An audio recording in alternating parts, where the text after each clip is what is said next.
My name is Brock, and this is the Dungeon Master's Toolkit podcast.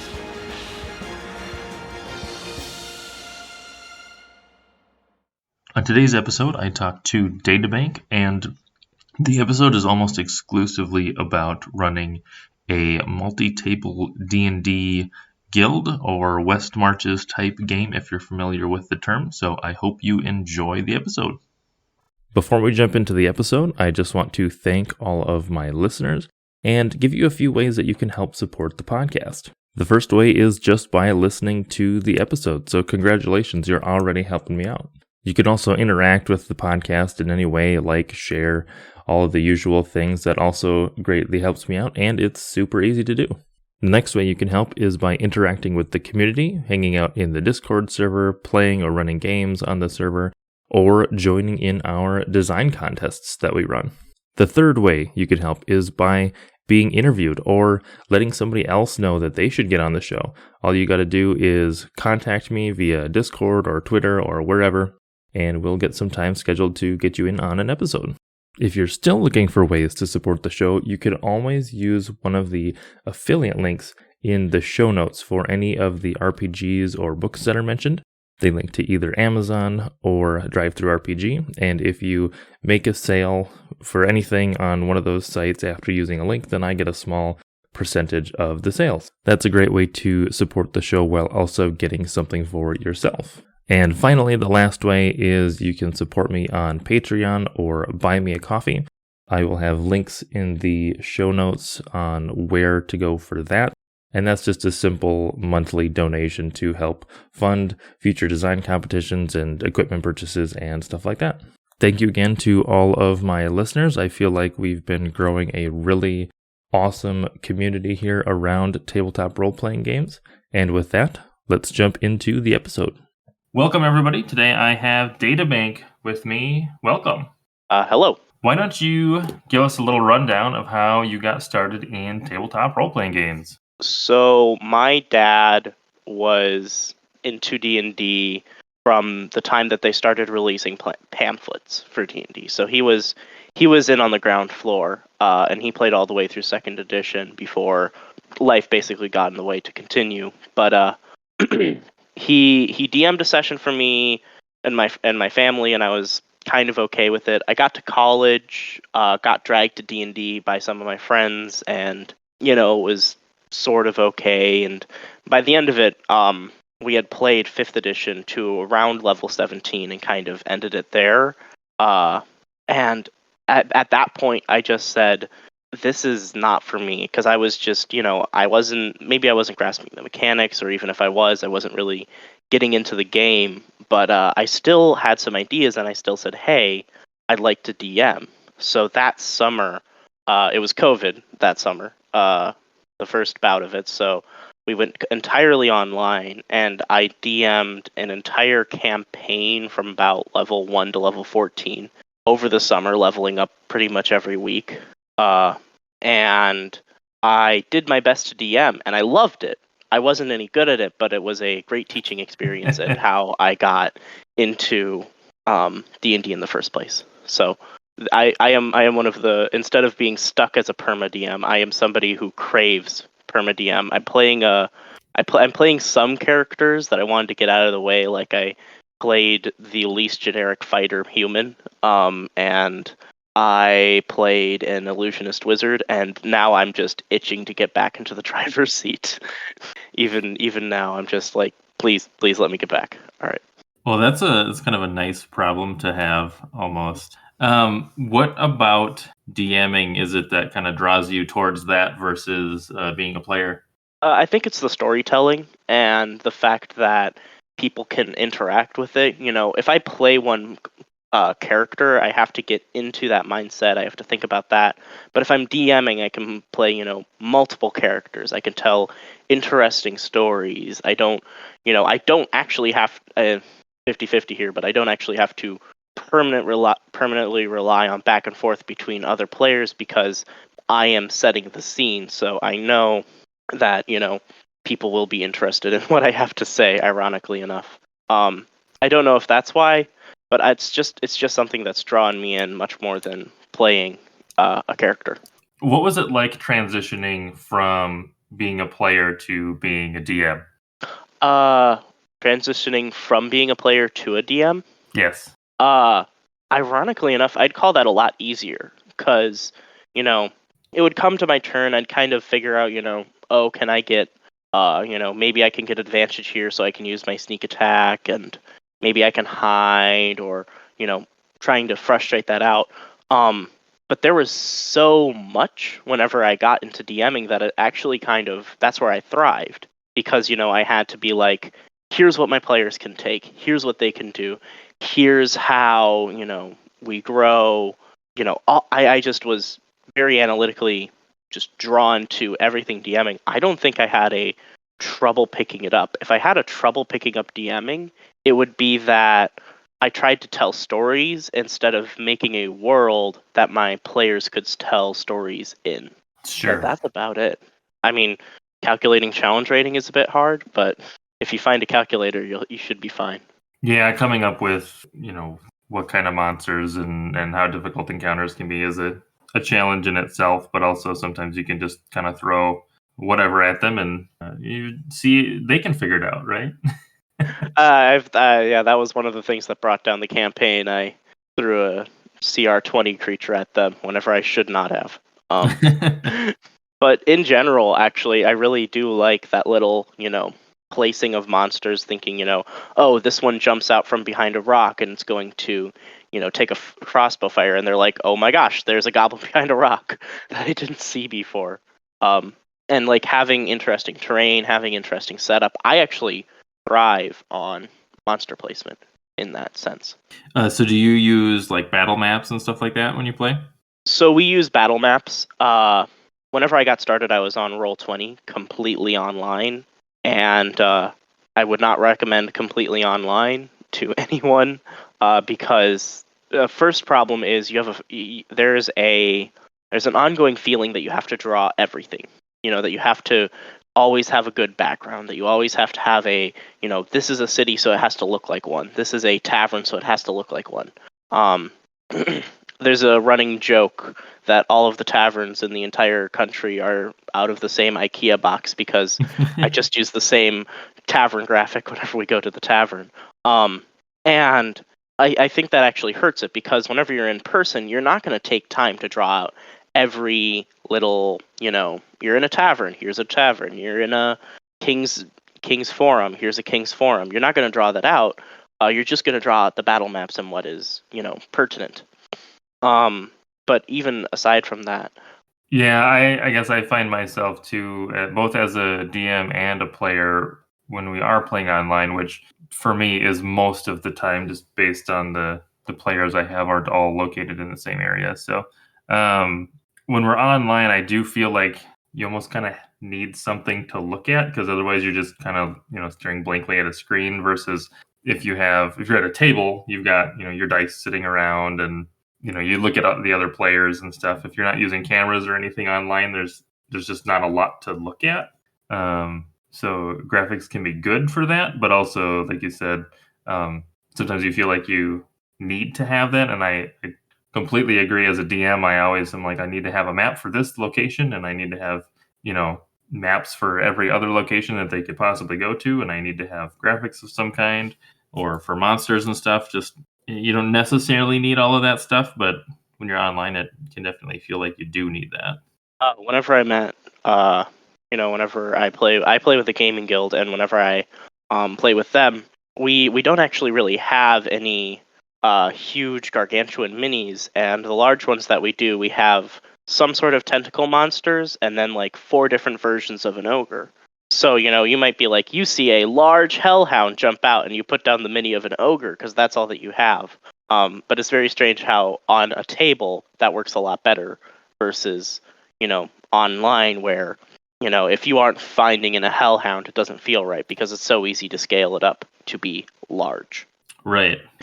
You mentioned a gaming guild. Do you want to talk about that? Yeah, this is whenever I got to college, I got dragged to a gaming guild, and we use a bit of an wonky level up system from level 1 through 4, because basically we host D&D every Saturday. even if people don't show up, you still get leveled up at the right time, and you can just, show up next week. We aren't too concerned about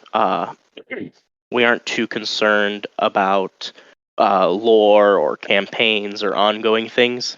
If you show up more often, then certainly we'll probably create a story around you. But if if you're only able to show up and play occasionally on the weekends, that's fine. We'll just go around it. So from level 1 through 4, you level up every week, and then level 5 through level 16, you level up every other week. And it's through that that we run. It's through that mantra that we run our D&D sessions. And for a while there, I ran a campaign that way, but that's not a good way to run a campaign. And do you ever, when you're running these ongoing campaigns, what's the time frame on it? Because I assume at some point you would then want to reset people back down to level 1. 5 through 10, 5 o'clock to 10 o'clock every Saturday, and so we host at 5 o'clock to 10 o'clock every Saturday, and we go from the beginning of the first semester to the end of the second. And around level 10, the first semester ends, and that allows us to get from level 11 to roughly level 17, 18, 19 by the end of the semester. And then the next year, everything just resets back to zero. Level Find 1. a new character. We have ways. My character didn't die, but he did retire. So we have a respecking process that allows you to play a new character if yours died and you don't feel like he should come back. But challenge rating is so difficult to calculate, especially at roughly anything below about 7. It's really difficult to calculate challenge rating. So you can have dungeon masters accidentally just completely obliterate a party. So we have a system that everyone who's died gets revived at the end of the session, unless the DM disagrees and said, no, they did something majorly dumb, they should stay dead. But otherwise, yeah, we try and keep people alive, and just mostly we encourage it, but sooner or later you'll probably settle down, but we encourage movement between the tables. Yeah, so you said that it's a multi-table, so you have multiple DMs that are running as well? Yep.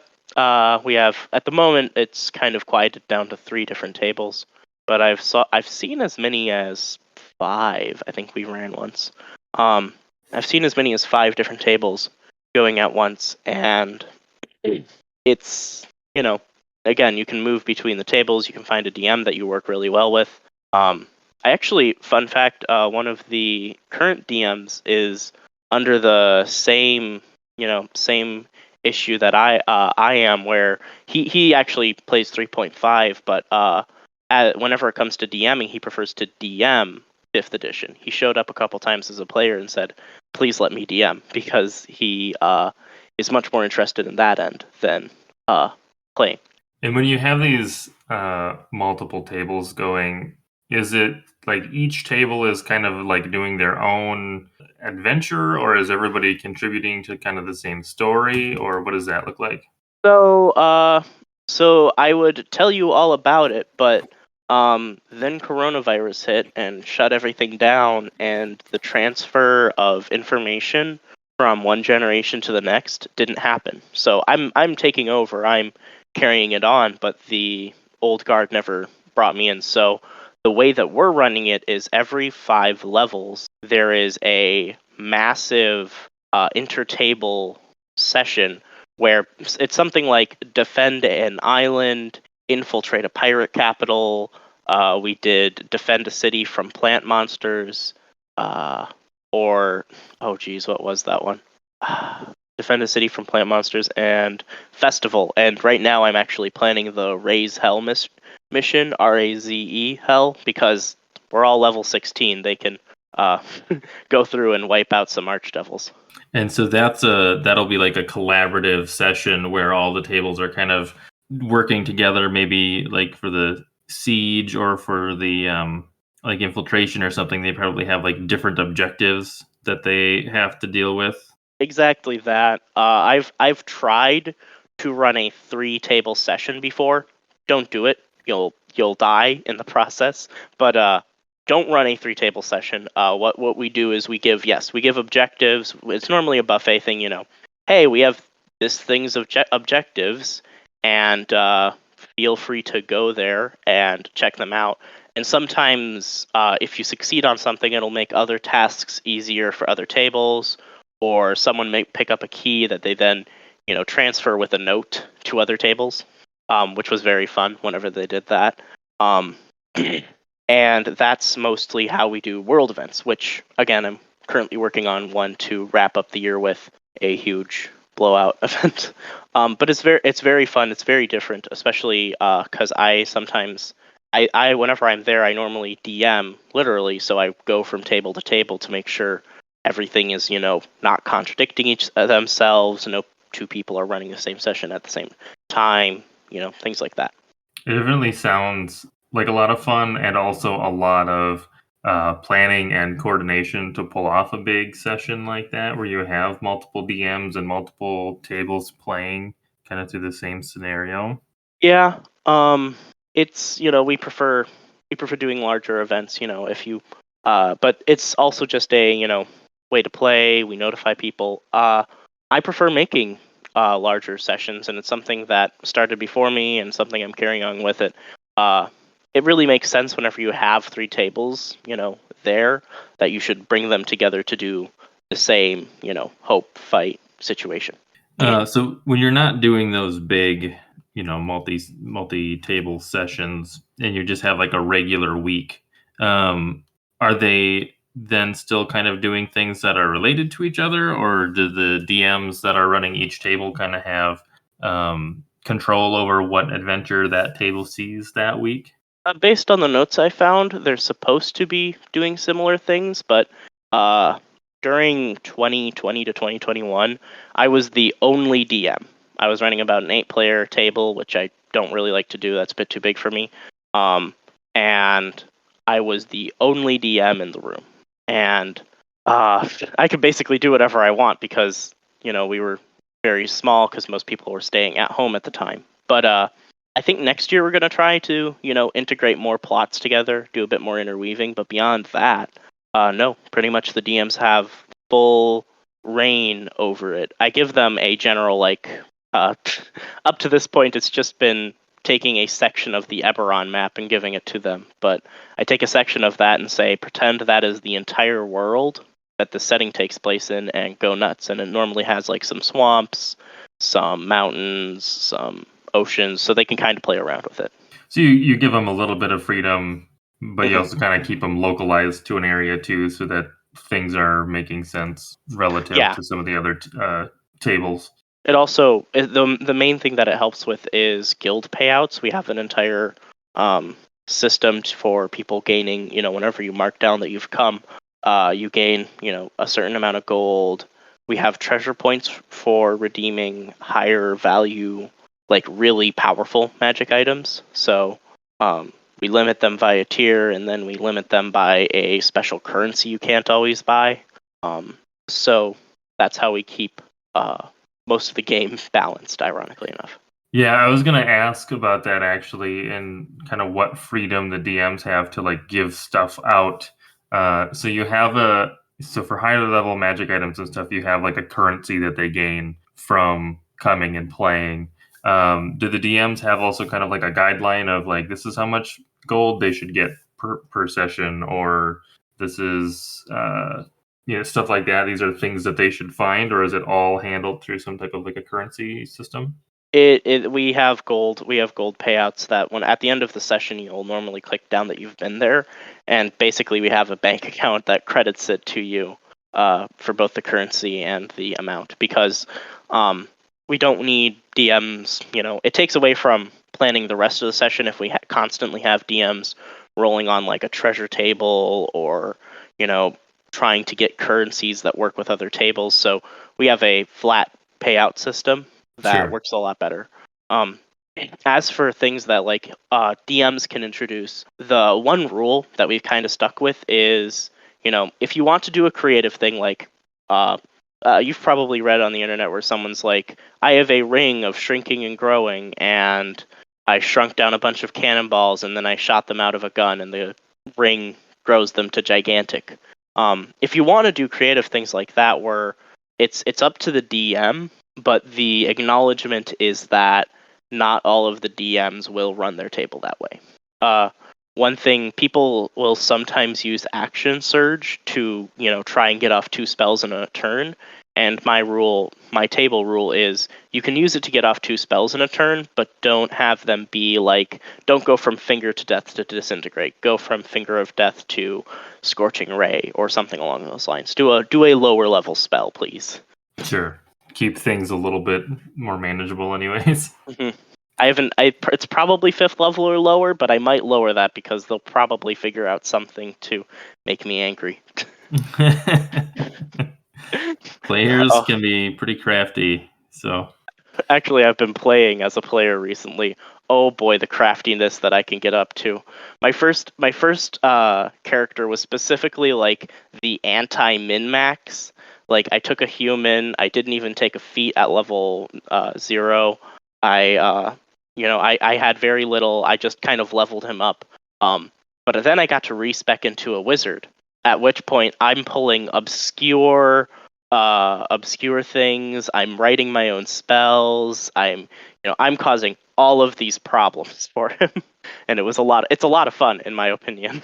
Yeah, I wish that there was a little bit more emphasis or rulings on like creating items or gear or spells and stuff like that, because as a player, I think that's one of the really neat things, I guess, and as a DM, I think that's one of the neat things that playing in a role-playing game gives you, is the ability to come up with stuff that's not in the rules, right? Like, if you play a video game, you have exactly what's been programmed and not really anything else. So in a tabletop game where you can just agree to write a new spell with the DM and then work towards creating it, I think that's really cool.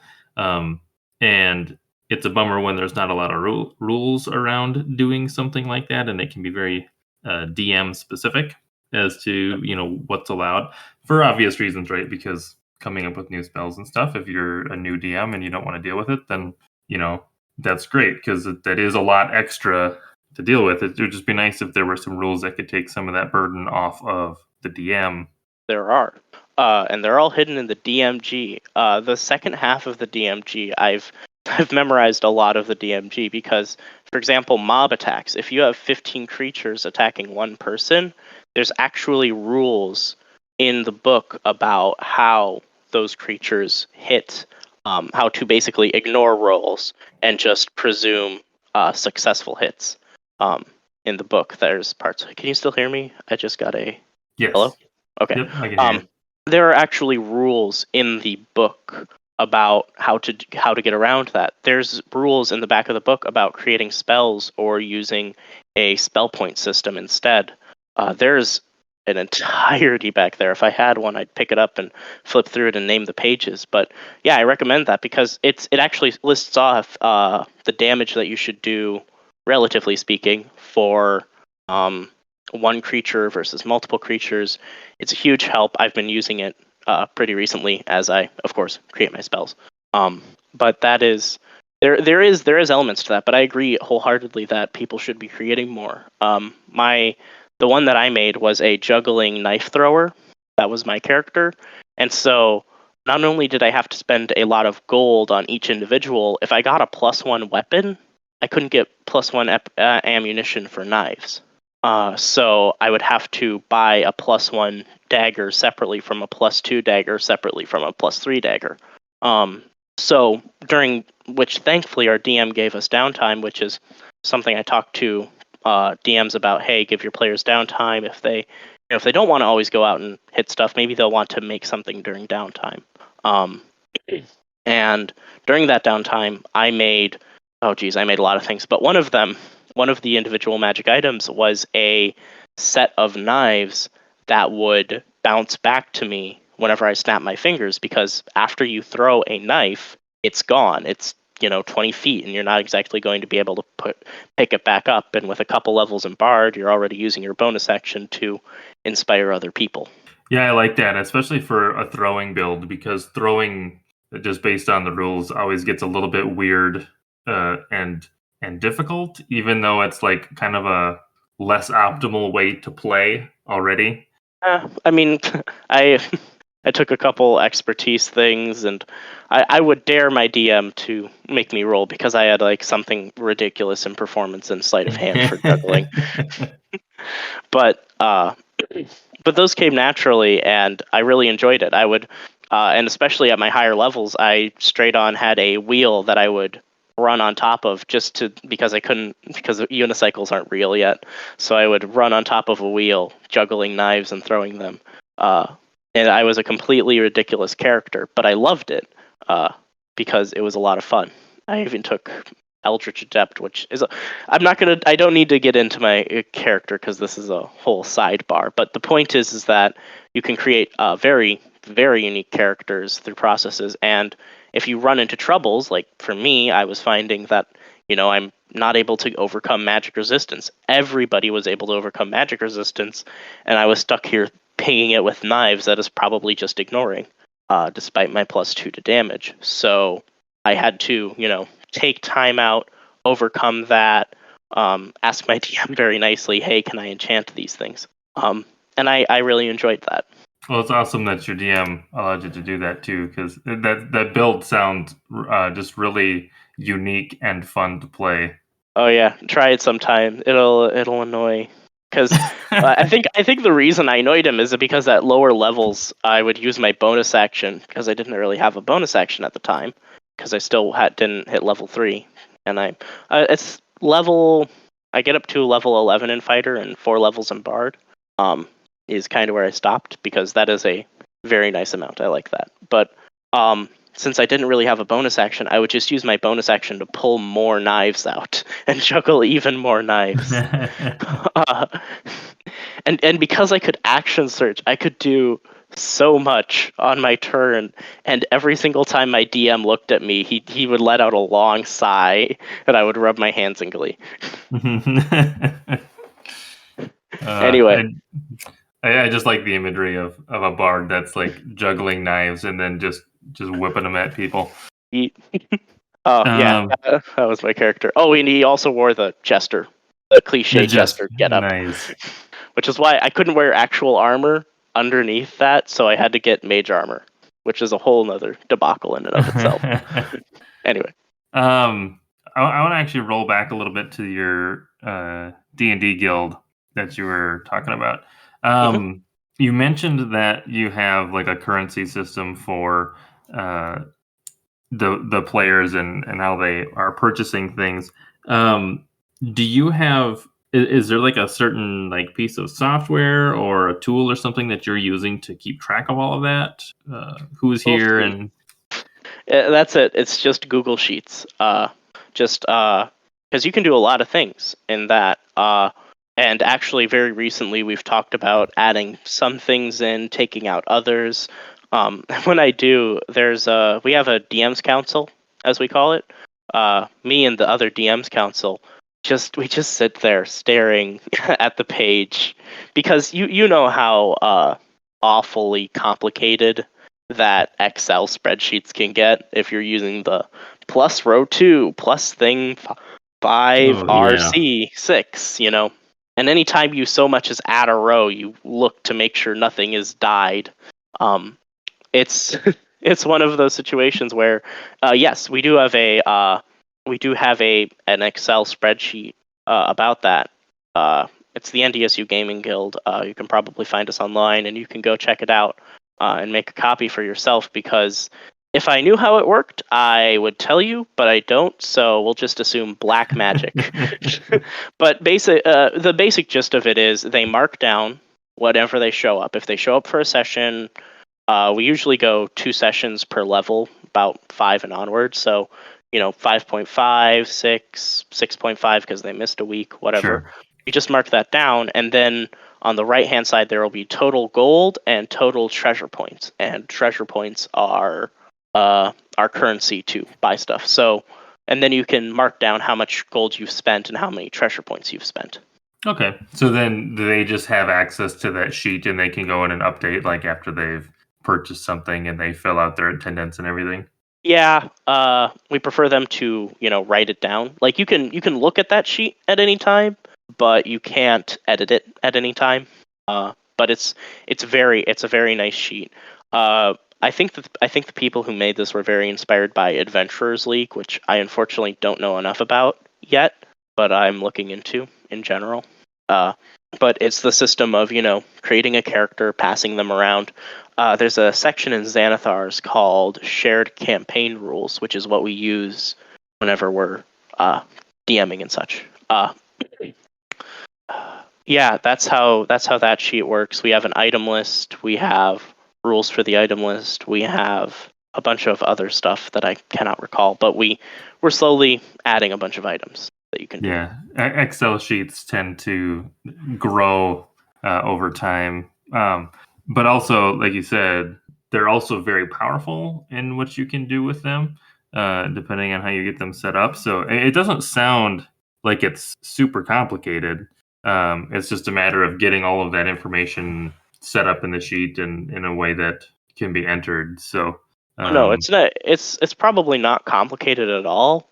The reason it's more complicated than anything else is because whenever you really decide to inspect a cell, you're looking at 18 levels worth of information.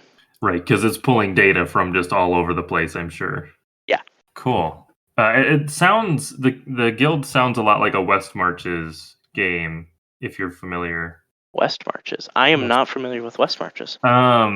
So the Westmarch it's shared campaign world, and then everybody basically like plays from like a central like town or adventuring guild or something. And then kind of the idea is that every time that a party goes out and does something in the world, they always come back at the end of the session. So everybody kind of ends in town.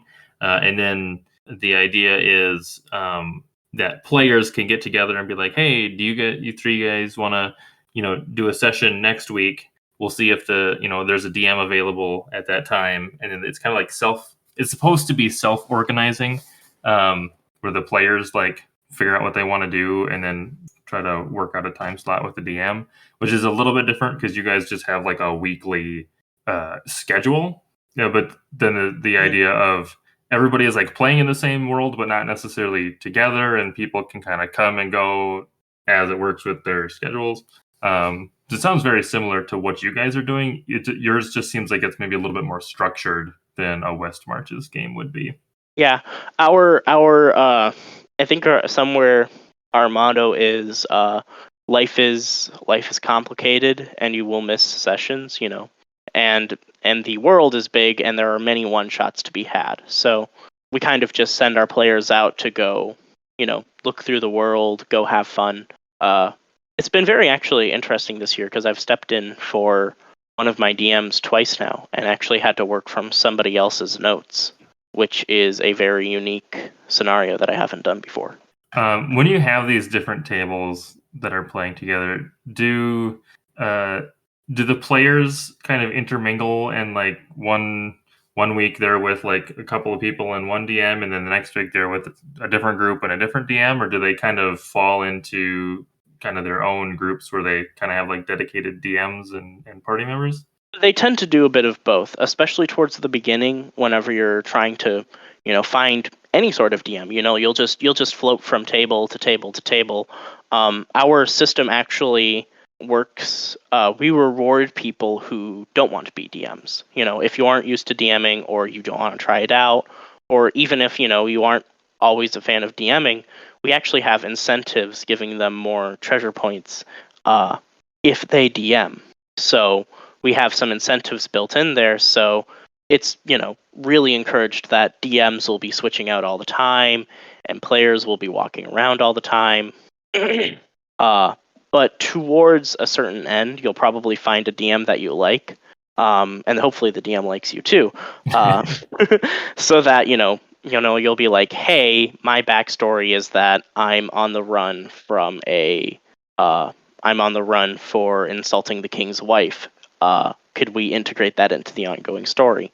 And over time, everybody's, facts of life slowly get integrated in there. And so you sort of coagulate into one table rather than, wandering out. And I know that my table, or at least the tables I've run and the table that I'm at, tend to go towards a focus story. But I know that the other two tables are either completely random, completely other else stuff at that table, or only connected through a couple characters. Like you've met Zariel before, and this next week we're dealing with Zariel, but not in a direct way. But I know that ours is becoming a lot more A to B to C sort of situation rather than a anything that can happen. But that doesn't mean that there aren't anything that can happen. That doesn't mean that there aren't anything can happen tables. And I know that even as recent as level 15, there was still one person who was floating from table to table to table, just wandering around, taking a look at all the DMs, having fun. So it sounds like, and it makes sense to me, especially when you have new people that are joining for the first time. Maybe like the first semester almost is kind of people kind of float and kind of figure out where their characters fit in and who they like running their games, and then maybe the second semester they're maybe a little bit more buttoned down as to who they like to play with and what tables they like to sit at almost. Exactly.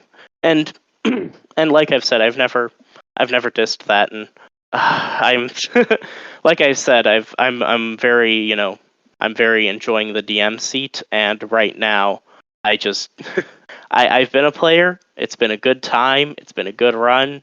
I'm still gonna mess with my DM this Saturday because I'm a level something odd wizard, but I am ready to get back in the driver's seat. I am ready to grab my own table. I'm ready to keep my own table and run that into the sky. So wizards always causing problems. I know, that's why I chose it. I've always wanted to play an illusioner since I was a little kid, and whenever my dad ran a campaign with me, I mean, it was 2nd edition level 1 wizard. So one spell, and you can cast it once a day, and after that you have to use darts. And as an illusioner, my spell was Fog Cloud. They called me Foggy. Not a lot of magic though. No, it was that was not it. But now I'm I'm old enough to drive and buy my own food, so I can play my own illusionist wizard as high a level as I'd like. But once I have that out of my system, I'm going to crawl back to DMing because that's where I really like it. And you mentioned one shots. I assume that most of these sessions that you play week to week are pretty contained, almost like one shots. Mm-hmm. It's and I've set out myself some. We've heard of problems at X place. Go to X place and save the people or stop the bad guys. Normally, like I said, I tend to devolve into more flowing campaigns. Go to this place, come back. Go over to that place, I have a world map drawn up probably by the end. But yes, complete one-shots, complete, ability to do whatever, and it'll be wrapped up by the end, even if you don't see that place again. And sometimes, especially at higher levels, I don't, always have it good for one session. Whenever I started DMing during the COVID year that I don't like to talk about, I tried to run a campaign as a series of one-shots, but did so very poorly. And since they were all set in the same world, all of the players were like, "Well, can I do things based on my previous knowledge, or I want to stop what I'm seeing a pattern of behavior here, basically."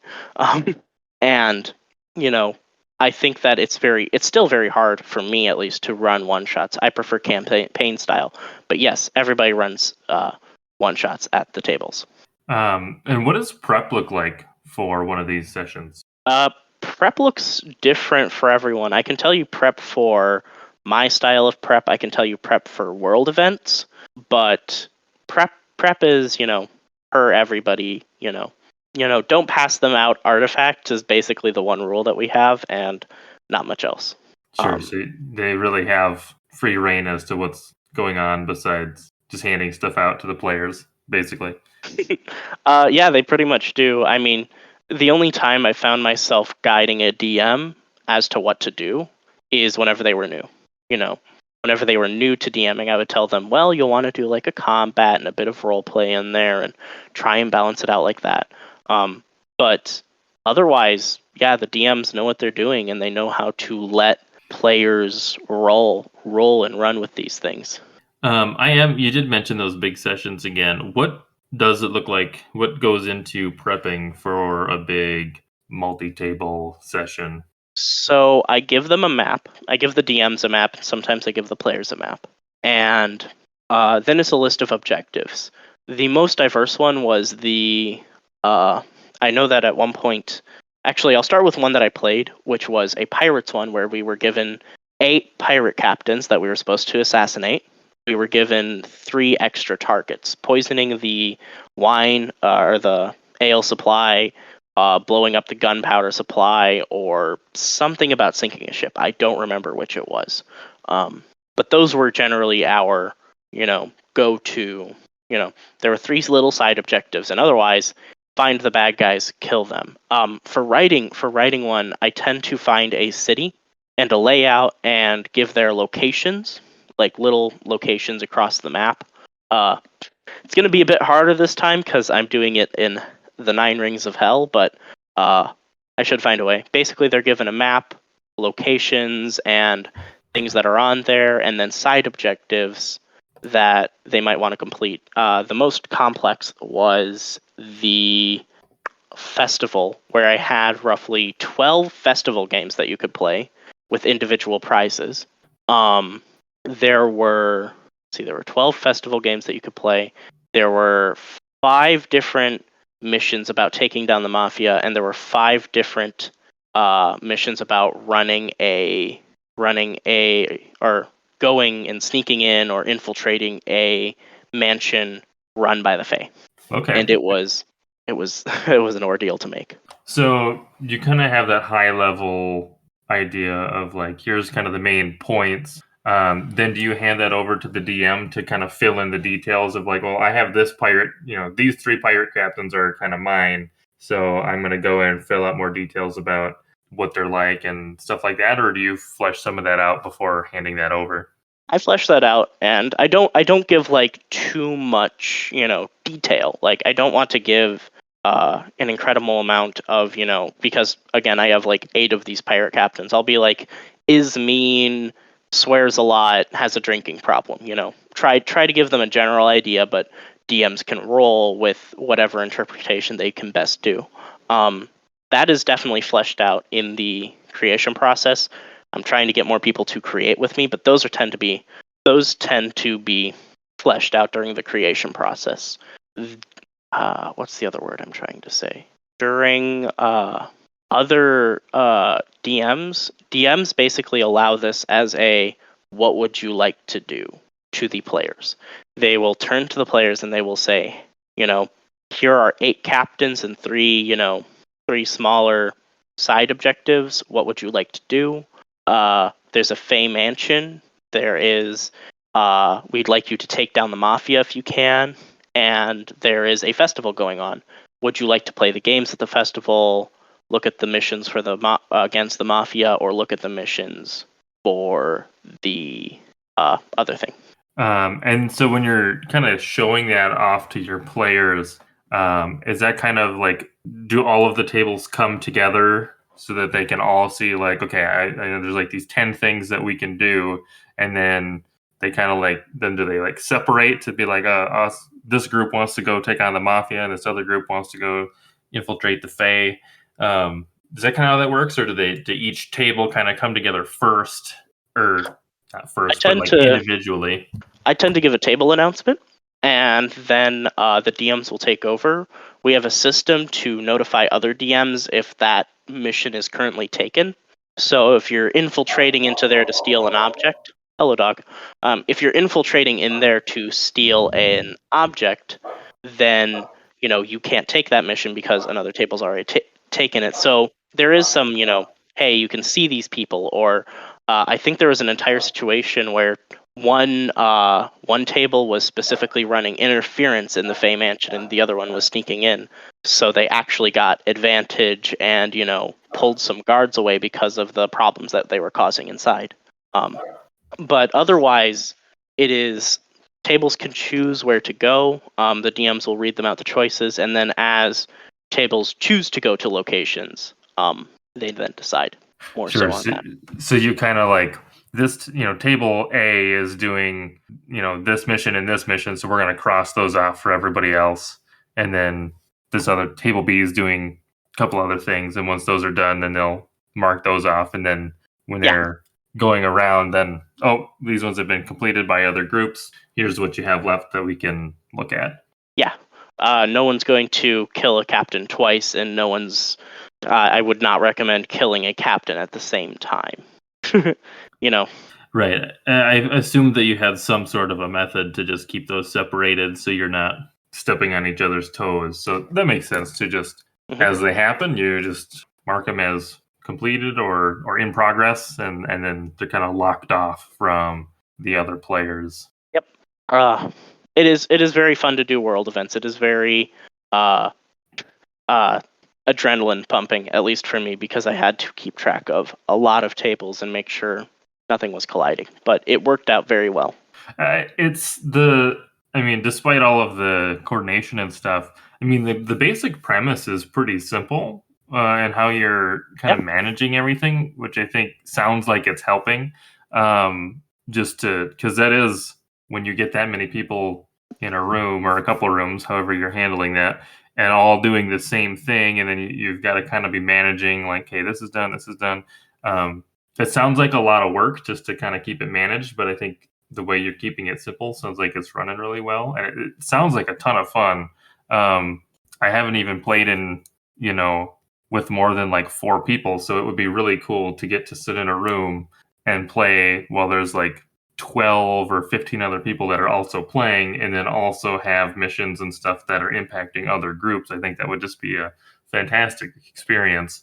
My favorite section is whenever they passed an extremely poorly written note to each other across the way. That I don't remember what it said, but it was very dumb and it was very silly. But they did, and I had to carry the note and the quote-unquote item from table to table, which was very fun. I will be honest. You maybe get a little bit of the like telephone game too, right? Where they write something that's not clear, and then the other group is trying to figure out what they meant and takes it in the wrong direction or something. Yeah. The biggest thing I found, now, obviously, procrastination will live on in every single person forever. So, I would try to divide up the work, but everyone would end up procrastinating till the day before. And what I found to be the biggest issue is DMs needing to read the, it wasn't actually the writing that got them. It wasn't the, difficulty of a layout of a room. It was the fact that they needed to read all of the details before going in. So getting it done early is probably the best thing I can recommend. If you're going to try and pull this off, get it done early and get all of the DMs on the same page. Give them some time. DMing is a challenge in itself. So having as much time in advance for something like that would be good. I don't remember what it was. I was like, how are they having such an easy time over there? I go over and I talk to the DM. He hadn't read the line where it was something like, this person charms whoever they speak with, or something like that. They hadn't read, and since they hadn't read that line, they were having a much different time than the intended play. Sure. So. Yeah, and as a DM, it can be easy to either miss something, or depending on how detailed it is, or you read it but you forget about it because you're also trying to run a game, right? And cool. Well, it all sounds really cool, and I'm a little jealous that I may not get to have that same experience because I just don't have that many players or coordination at the moment. But was there anything else that you wanted to talk about? I don't know. If you're at NDSU, North Dakota State University, join the D&D club. Woo! I gotta push that all the time. We're the gaming guild. What city is NDSU in? Fargo. Fargo. Okay. We are in Fargo, North Dakota. The Gaming Guild, we meet on Tuesdays and play board games of the varieties, and we meet on Saturdays from 5 to 10 to play D&D. And if you want a DM, show up early. I doubt anyone listening to this will take this call to action, but if you do, hey, we're here. And you can go ahead and plug yourself as well now if you would like. Oh, yeah. You can find me. Hi, I'm Databank. You can find me around the internet, but mostly I'm on GM Binder as Databank. I'm going to be trying to set up an itch.io page here soon. Also under the name Databank, if I can get away with it. Check out my DM Binder for either new homebrew sort of, I try to make good homebrew stuff that isn't, off the wall bonkers, but check it out for homebrew homebrew stuff. I just released all of the new illusion spells that I came up with for my character Skeeves and Invisible Notes. And then I should be at TikTok at Of the Roses, I believe, but I'm not entirely sure on that one. But if you see me, say hi, say that you recognize me from GM Binder. Yeah. Cool. I will get links from you for both of those, and I will add those in the show notes for the listeners. Okay. And Databank, it was a ton of fun having you on. Thank you for being on the show. Yeah, no problem. Thank you for having me. This was, I wanted to give out my very limited but very unique expertise into the world there. So if you're ever thinking on running a 15-player session, make sure you have multiple DMs. Thanks for listening to this week's episode of the Dungeon Master's Toolkit podcast. You can find links to all of the products and resources that we talked about on the show in the show notes. And if you'd like to join the community or find out how to be on the show, check out our subreddit or join us in our Discord server.